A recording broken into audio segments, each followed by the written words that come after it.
Hi, everybody. Let's talk about the metric system and the standard system of measurement, or the SI system. They're slightly different things, but they're very closely related. So let's talk about metric first. Okay. The metric system is a system of measure used pretty much all over the world, except for here in the States.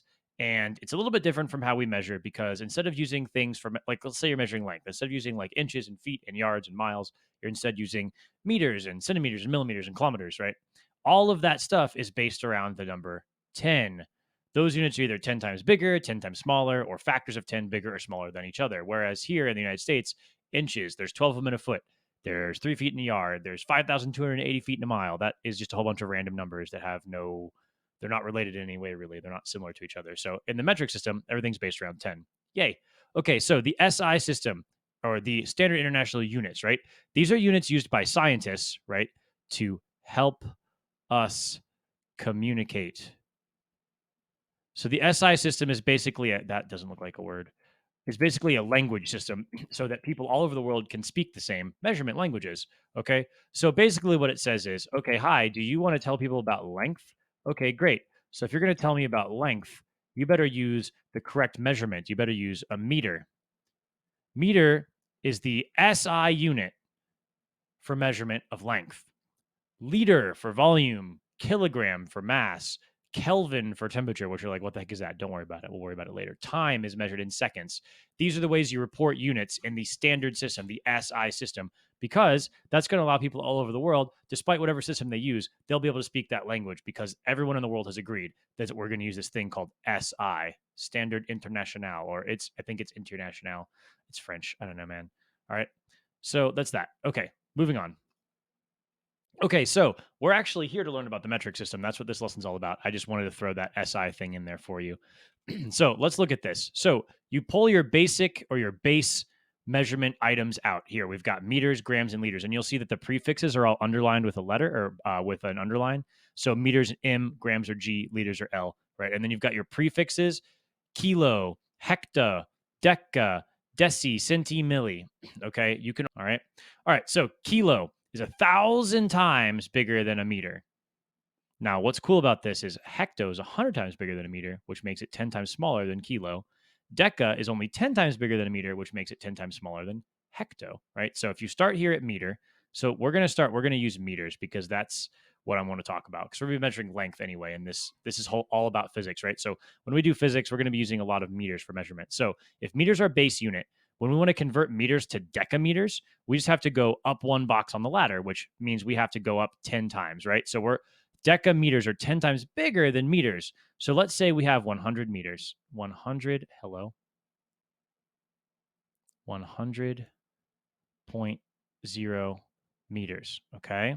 That's what we have. I'm going to change colors just to help you. 100.0 meters.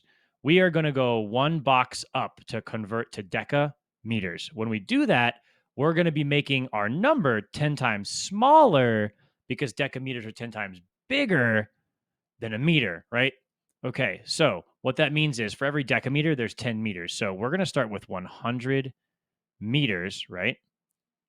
What we're going to end up doing is dividing, but we're going to do it as a multiplication problem because you're going to see how we're going to do this. It's called dimensional analysis. We're going to cancel out the units that we're using. So we know for every deca, so deca, D-A-M, decameter, okay? For every 1 decameter, there's 10 meters, right? So we've got 100 times 1 divided by 10, and then you can put a 1 here if you want. So 100 times 1 divided by 10 times 1. So what happens is you're going to be able to cancel out your meters, just like this. Our units cancel out, right? Because meters divided by meters is 1, right? So we've got 100 times 1 divided by 10, right? And what do we end up with? We end up with 100 decameters divided by 10 unitless objects, which ends up, if you simplify that, 100 divided by 10 is just 10 to 10 decameters. And that is how we do it. Okay. So, like, that's the whole story. That's how you do this thing called dimensional analysis, which you're going to do a lot of as you go forward in science class and probably in math as well. So, that's how we get from meters to decameters, okay, in like the long, convoluted way. But here's how you can remember it: every time you move one box on the ladder and you're going left, you can just move the decimal place by 1, or you can divide by 10. All right. So let's just get back to blue here. We moved one box to the left, right? So if we grab the decimal place and we toss it 1 to the left, guess where we are? We're at 10 decameters. Easier, right? This is why, but this is a convention that you can use that works. Now, if we're going to go from decameters to hectometers, we go another box, right? So we move the decimal place another point into the left. So we're going to end up with 1.0 HMs. Guess what happens if we go all the way to kilometers? We move the decimal place one more place and we're left with 0.1 kilometers. Right? See how that works? So anytime you move left, you're dividing by 10 for each box you go.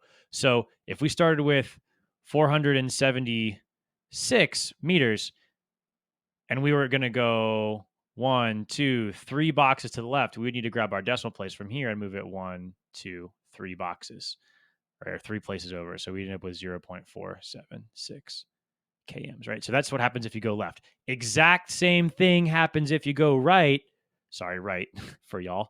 If you go right, except decimeters are 10 times smaller than meters, so you would actually multiply by 10, aka move the decimal place to the right. So if you're going to go down the ladder, we'll switch colors.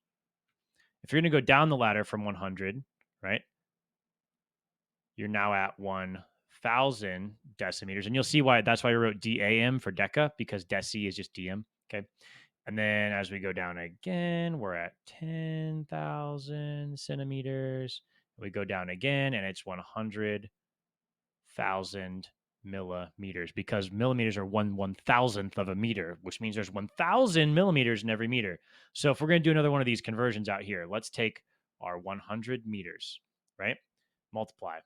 We want to put meters on the bottom. Every 1 meter has 1,000 millimeters. So let's grab another color so we can cancel our units. Meters cancel with meters because meters divided by meters is 1. 100 times 1,000 is 100,000. What's our unit that's left over? Millimeters. Hello, mouse. Thank you. Millimeters. That looks like nm, which is also a unit. Millimeters. There you go. Okay. Now, when you get to high school chemistry, or maybe even in biology, but probably not until chemistry or physics, they'll tell you that there are other boxes. There are more boxes like up here. The ladder goes higher and it goes a lot lower too. You can get into like really, really, really teeny little tiny little guys, and really, really big, huge, ginormous, humongous, big, very big guys up here. But you don't have to worry about those because we're in 8th grade. So we're just going to chill. We're going to hang out with the regular ladder. Okay. So this is how you do these conversions. And hopefully that kind of helps you to see how you're going to do this when you practice on the practice sheet. Okay. Good luck. Have fun. That's the whole thing.